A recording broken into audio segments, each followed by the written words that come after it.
طالما البيت بدأ يفضى يبقى الواحد لازم يتصرف. تتصرفي يعني ايه؟ ما هو الجيش قال لك اتصرفي. المهم ازيكم يا حبايبي، عاملين ايه؟ يا رب تكونوا بخير. اسكتوا، دخلت اغسل ايدي لقيت الشاور خلص، ولقيت الولاد حتى ما قالوليش طب مش تقولوا لي يا ولاد؟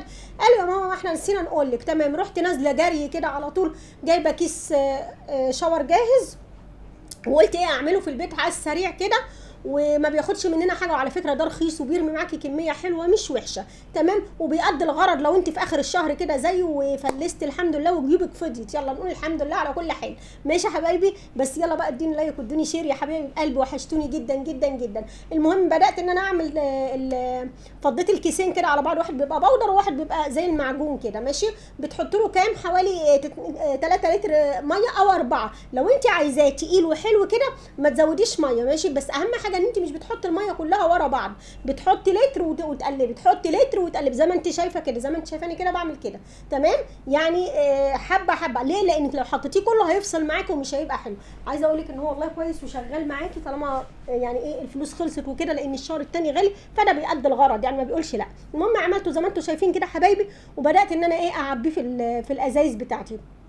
بصوا على فكره ده طلع خفيف مني، حاولي ان انت تقللي شويه الميه.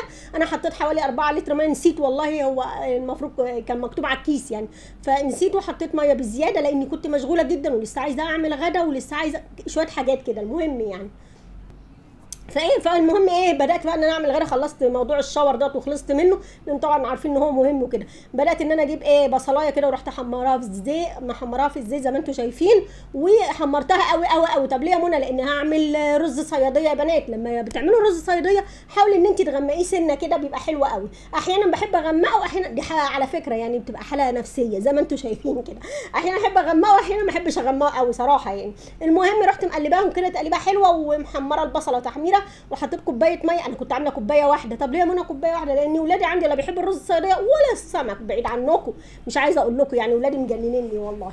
المهم كنت غاسله الرز ومجهزاه ورحت ايه حاطاه في الميه كده بعد ما سخنت وقفلت عليه. كان عندي بقى ايه شطارتي بقى ان انا ايه دايما اتبل سمك يا بنات، والفتره الجايه هنعمل شويه اسماك كده مع بعض وشويه حبشتكنات حلوين كده مع بعض لان اللي عندي خلص خلاص.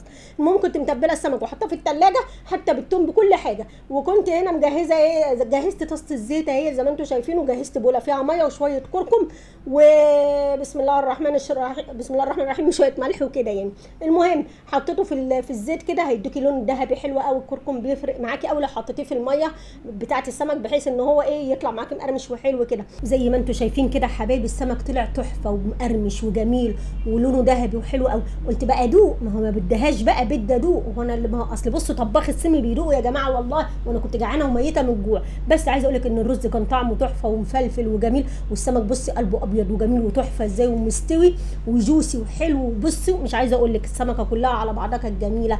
يلا حبايبي اشوفكم على خير في الفيديو الجاي ان شاء الله.